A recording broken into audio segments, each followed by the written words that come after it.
নতুন করে বিবাহ বন্ধনে আবদ্ধ হলেন বাংলাদেশের শিশু টিকটকার ওয়াজিহা রামু। হ্যাঁ ভিউয়ার্স, কিন্তু হঠাৎ করে আবারও কেন বিয়ের সিদ্ধান্ত নিলেন তিনি?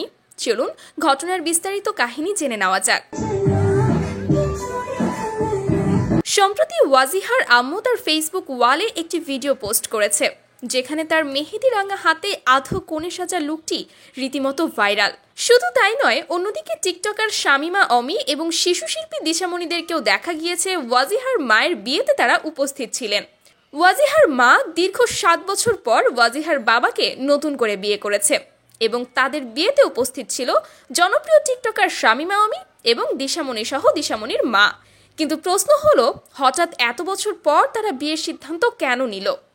মূলত গত 7 বছর আগে ওয়াজিহার বাবা মায়ের পকেটে সেরকম টাকা ছিল না, তাই তারা খুব ধুমধাম করে বিয়ের অনুষ্ঠান করতে পারেনি।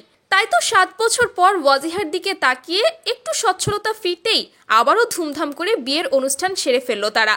অনেকেই আবার বলছে বিয়ের ব্লগ আপলোড করে নতুন করে টাকা কামানোর ধান্দা, এছাড়া আর কিছুই না। যদিও ওয়াজিহার পাপা তার একটা ভিডিওতে জানিয়েছে যে এখন থেকে নাকি প্রতি বছরই এরকম ভাবেই বিয়ে করবে তারা।